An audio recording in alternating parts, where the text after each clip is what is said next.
I'm not sure which podium to use.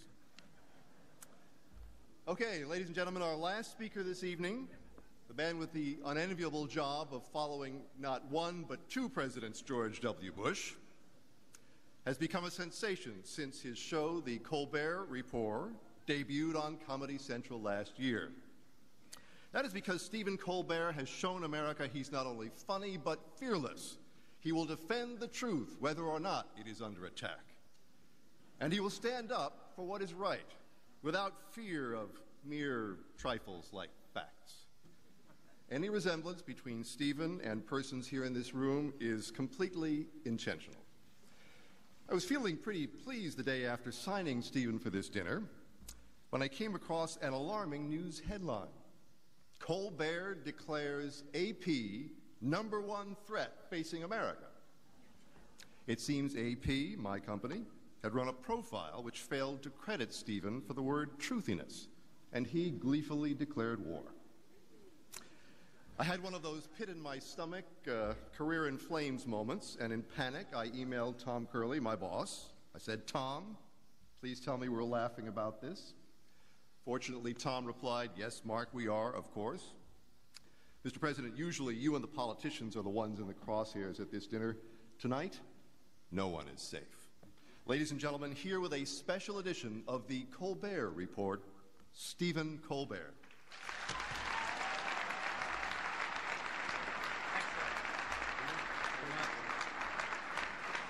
Thank you, ladies and gentlemen. Before I begin, I've been asked to make an announcement. Whoever parked 14 black bulletproof SUVs out front, could you please move them? They're blocking in 14 other black bulletproof SUVs. They need to get out. Wow. Wow, what an honor.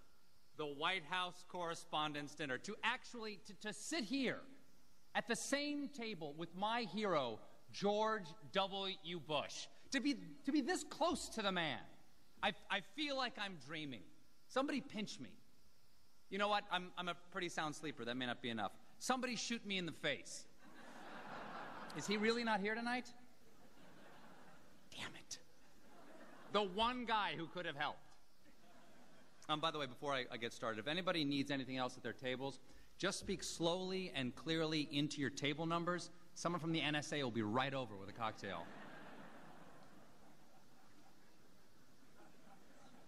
Mark Smith, ladies and gentlemen of the press corps, Madam First Lady, Mr. President, my name is Stephen Colbert, and tonight it is my privilege to celebrate this president. Because we're not so different, he and I. We both get it. Guys like us, we're not some brainiacs on the nerd patrol. We're not members of the Factinista. We go straight from the gut. Right, sir? That's where the truth lies. Right down here in the gut. Do you know you have more nerve endings in your gut than you have in your head? You can look it up. Now I know some of you are going to say I did look it up, and that's not true. That's because you looked it up in a book. Next time, look it up in your gut. I did. My gut tells me that's how our nervous system works. Every night on my show, The Colbert Report, I speak straight from the gut, okay? I give people the truth unfiltered by rational argument. I call it the no-fact zone. Fox News, I hold a copyright on that term.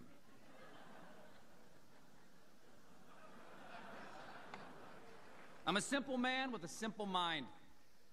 I hold a simple set of beliefs that I live by. Number one, I believe in America. I believe it exists. My gut tells me I live there. I feel that it extends from the Atlantic to the Pacific. And I strongly believe it has 50 states. And I cannot wait to see how the Washington Post spins that one tomorrow. I believe in democracy.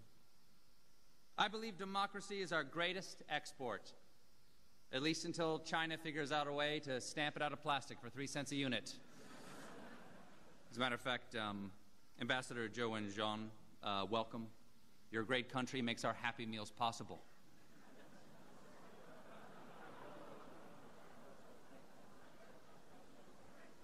I said it's a celebration. I believe the government that governs best is the government that governs least, and by these standards, we have set up a fabulous government in Iraq. I believe in pulling yourself up by your own bootstraps. I believe it is possible. I saw this guy do it once in Cirque du Soleil. It was magical. And though I am a committed Christian, I believe that everyone has the right to their own religion, be you Hindu, Jewish, or Muslim. I believe there are infinite paths to accepting Jesus Christ as your personal Savior.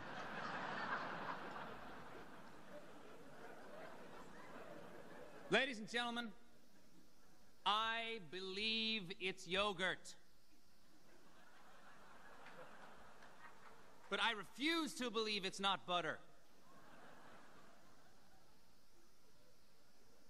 Most of all, I believe in this president. Now, I know there's some polls out there saying that this man has a 32% approval rating. But guys like us, we don't pay attention to the polls. We know that polls are just a collection of statistics that reflect what people are thinking in reality. And reality has a well-known liberal bias. So, Mr. President, please pay no attention to the people who say the glass is half full. 32% means the glass. It's important to set up your jokes properly, sir. Sir, pay no attention to the people who say the glass is half empty, because 32% means it's 2/3 empty. There's still some liquid in that glass, is my point. But I wouldn't drink it. The last third is usually backwash. Okay. Look, folks, my point is that I don't believe this is a low point in this presidency. I believe it is just a lull before a comeback. I mean, it's like the movie Rocky, all right? The president in this case is Rocky Balboa, and Apollo Creed is everything else in the world. It's the 10th round. He's bloodied. His corner man, Mick, who in this case I guess would be the vice president, he's yelling, "Cut me, Dick, cut me." And every time he falls, everyone says, "Stay down, Rock, stay down." But does he stay down? No.